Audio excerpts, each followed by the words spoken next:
So guys, eto mga sangkay. Alam nyo ba na mayroong paparating na malaking pagbabago pagdating po sa political system o government system sa ating bansa? Naku mga sangkay, ito po ay dapat maintindihan ng bawat Pilipino. Pag-usapan po natin ito dahil ngayon, mga sangkay, maraming mga Pilipino ang hindi nakakaalam tungkol po dito.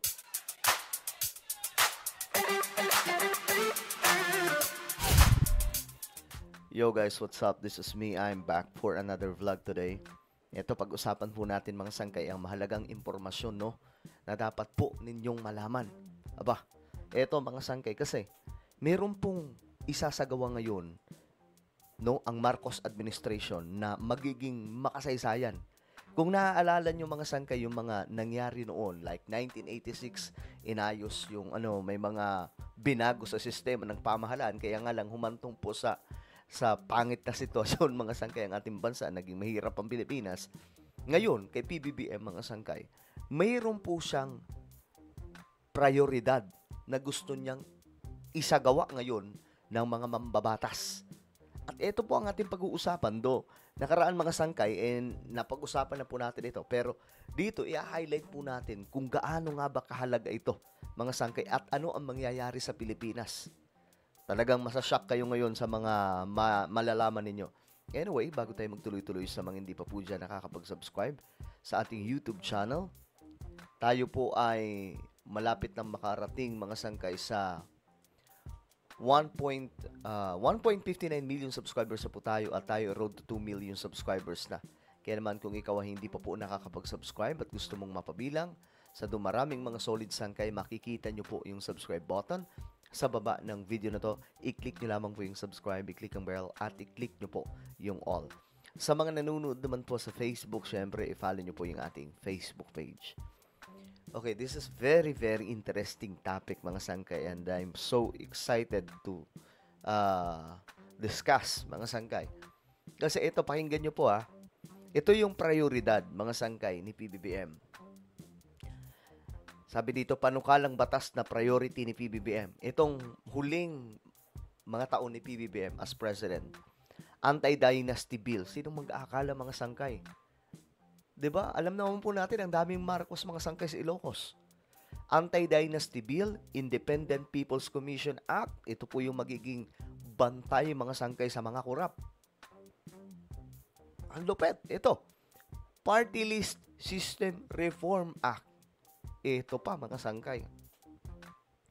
Sunod, Citizens Access and Disclosure of Expenditures for National Accountability o Kadena Act. Ito naman mga sangkay, yung magbibigay transparency lahat ng budget sa buong bansa. So lahat ng pera mga sangkay magiging transparent na. Ngayon, kapag naipasa ito, Diyos mio marimar, ngayon nga mga sangkay, yung mga eksperto, mga political analyst, pinag-uusapan na po itong 4 na priority bill. Kasi kapag nangyari ito, aba mga sangkay, goodbye mga kurap, goodbye political dynasty. Ito, pakinggan po natin ang balitang ito mga sangkay. Pinamamadali na ni Pangulong Bongbong Marcos sa Kongreso ang pagpasa ng 4 na panukalang batas. Kasama dyan ang Anti-Political Dynasty Bill at Proposed Independent People's Commission Act.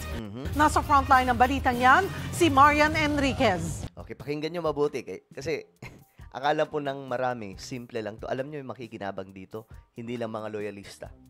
Lahat po ng buong bansa. Alam nyo, kapag nangyari talaga ito, dito palang magkakaroon ng malinis na gobyerno ang Pilipinas, mga sangkay. Transparency at accountability. Yan ang hiling ng taong bayan sa gitna ng flood control scandal. Kaya si Pangulong Bongbong Marcos pinamamadali na sa Kamara at Senado ang pagpasa sa 4 na panukalang batas. Yan ay ang Anti-Dynasty Bill at ang Proposed Independent People's Commission Act, Party List System Reform Act at Citizens Access and Disclosure of Expenditures for Accountability o Kadena Act. Sa ilalim ng konstitusyon, bawal naman talaga ang political dynasty. Pero kailangan pa rin ng batas para maipatupad ito. Kasi kanina sabi ng Presidente, we agree was define muna natin ano ang political dynasty. Tapusin lang natin to mga sangkay, tapos ipaliwanag. Define natin yun, madali na yung batas. Nasa Senado naman ang panukalang batas para itatag ang Independent People's Commission. May bersyon din nito ang Kamara na magtatatag ng Independent Commission Against Infrastructure Corruption. Sa ilalim nito, may kapangyarihan ang IPC na magsabpina, mag-freeze ng ari-arian, magpa-contempt at maglabas ng lookout orders. Matagal nang kinakalampag ang Kongreso para bigyan ng dagdag kapangyarihan ng Independent Commission for Infrastructure o ICI. Sabi naman ni ML Party List Representative Leila De Lima, ang gusto ng taong bayan ay i-certify as urgent ang IPC at anti-political dynasty bills. Bakit daw hindi pa itodo ng Pangulo at gawin yan? Ganyan din ang pananaw ng ilan pang kongresista. Itong pangako na ito, pangako lamang, kailangan natin for him to do drastic action. Ang ibang kongresista naman, pabor din na bigyang ngipin ang ICI, pero mukhang alanganin ng maipasayan ngayong taon. Kasi naman, nasa kalagitnaan tayo ng National Appropriations Considerations. Next year mo na pag-usapan yan. Kung iahabol mo sa ngayon yan, wala na sa House yan. Sisikapin daw ng Senado na isingit ang pagpapasa sa IPC bill bago ang kanilang Christmas break. Ayon naman kay Executive Secretary Ralph Flecto, dadaan pa sa konsultasyon sa lahat ng sektor ang mga panukalang ito. Nagbabalita mula. Ngayon, mga sangkay, ito na, pag-usapan po natin. Gaano nga ba katindi itong apat na mahahalagang gusto ni PBBM na isabatas? Gaano katindi? Ngayon, pakinggan po natin itong opinion na itong mga sangkay. Sabi nga dito, itong mga sangkay, isa po itong, I think, hindi ako nagkakamali, dilawan po nga ata ito eh. Correct me if I'm wrong, guys. It was totally unthinkable, sabi dito. But Bongbong Marcos has just declared an all-out war against the entire political system that made him president. Grabe, no? Ganyan po katindi mga sangkay ang gagawin ni PBBM. All-out war against the entire political system na nagdala sa kanya sa pagiging presidente. Kasi mga sangkay, una, kasama po siya dyan sa may political dynasty. Alam naman po natin, ang daming Marcos. Tapos, ngayon mga sangkay, ito ang mangyayari. Sabi dito, imagine, a Marcos actually directing Congress to prioritize 4 landmark bills that will upend our country's power structure.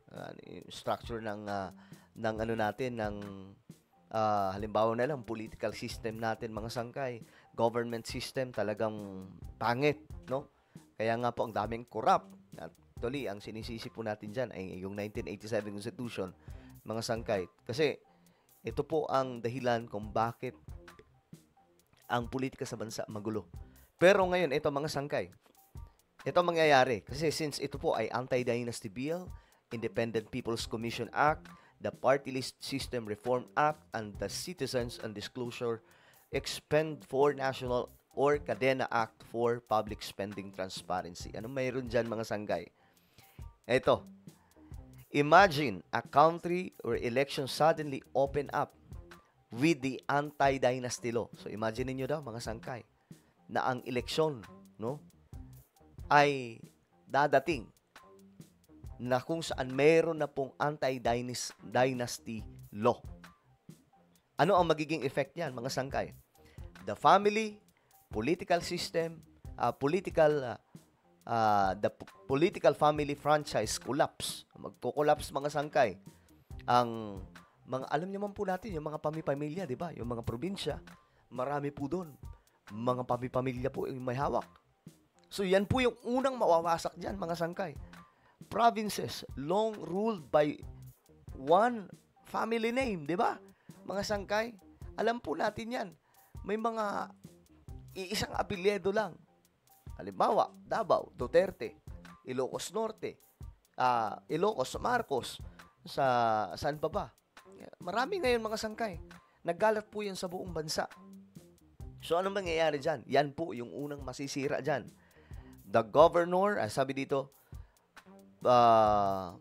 wala silang choice, kundi mapepersa sila na maibigay ang kanilang posisyon sa iba namang mga tatakbo na hindi po kabahagi ng kanilang pamilya. Kasi yun po ang magiging effect ng anti-dynasty law. The governor can no longer be the mother, the mayor, the son, the congressman, the uncle. Kasi ganun po, di ba? Yung governor, yung nanay, yung mayor, anak, yung congressman, uncle. Ganun po ang nangyayari mga sangkay. Ang dami niyan. Kahit di po natin, hindi na po tayo mag-isip kung saan. Alam po natin yan mga sangkay. So, for the first time, no, kung mangyayari ito, halimbawa po mga sangkay, magaganap po ito. Ito po talaga ay magiging malaking pagbabago to mga sangkay sa Pilipinas. Now, sabi dito, ito pa mga sangkay. Ito pa malupit. Now, imagine corruption losing its armor. Tingnan po ninyo ito yung corruption mga sangkay. The Independent People's Commission Act creates a watchdog that even the most powerful official cannot intimidate. Ito po mga sangkay ang magiging pangil ng gobyerno, yung batas, mga sangkay, na talagang naman dadalhin nitong People's Commission Act just in case na maipasa po ito under this, the Marcos administration, mga sangkay. Ito, hindi na po mai-intimidate itong Independent People's Commission. No more stalled investigations. No more buried audit findings. No more political pressure controlling which cases moved and which disappear. So, itong gagawin ni PBBM mga sangkay, anak ng tokwa, ito talaga yung kailangan ng bansa natin. O, ito pa, mga sangkay. Ito, for example, itong Kadena Act. And finally, imagine a government. Budget you can track like a parcel. Di ba yung parcel pag nabibili po natin? Pwede po natin i-track asa na ba yun. Ganyan po ang mangyayari kung maipapasa po itong Kadena Act. Diyos mio, Marimar, alam nyo, magiging legasiya po ito ni PBBM. Ito pa lang mga sangkay, yung panahon na wala na pong corruption na mangyayari. Imagine niyo yan. The Kadena Act puts every peso of the national budget online in real time. Anyone can check which projects have funding. Pwedeng makita lahat ng mga proyekto. Sino yung mga contractor? Magkano yung binayad? Sino mga agencies ang delayed? So, doon makikita sa blockchain, which is ito po yung nasa Kadena Act. Ito pa ang malupit. A mother in a barangay can see the exact date her school's feeding program funds were released. Makikita din po yun mga sangkay. A student, maging ang estudyante, matatrack niya ang budget ng kanilang classroom repairs.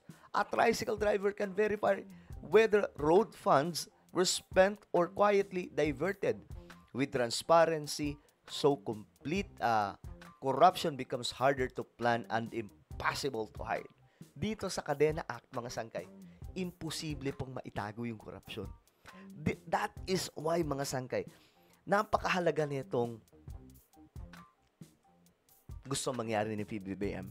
Kapag nangyari ito pa lamang, kailan ba yan? 2025? 2026? Kung kailan may papasa itong 4 na prioridad ni PBBM. Ito pa lamang yung mga sangkay yung mag-shape sa political system and government system papunta mga sangkay sa katinuan. Imagine niyo kapag nangyari yan, wala nang mga dinastiya ng mga politiko. Ako, kinikilabutin nga ako mga sangkay kasi hindi ko ma-imagine. Paano kapag nangyari yan? Hindi ang linis na ng gobyerno ng Pilipinas nun. Lalong-lalo na po itong anti-dynasty bill. Actually, lahat ng to. Sobrang importante. Ito yung magiging ngayon ng mga Pilipino. That is why, mga sangkay, we have to support our president. This is the first time, mga sangkay, na may gumawa ng ganitong klaseng action. Ito si PBBM ay part ng dinastiya ng mga politiko. Pero siya po mismo ang gagawa ng pamamaraan para maputol na itong political dynasty sa Pilipinas. Ano ang inyong opinion tungkol po dito? Comment down below. Meron po tayong YouTube channel. Dito po ay Sangkay Revelation. Hanapin nyo po ito ngayon sa YouTube, guys. Kapag nakita nyo na, i-click nyo po yung subscribe. Teka lang, hindi pa natin nakakita pala. Okay, wait lang.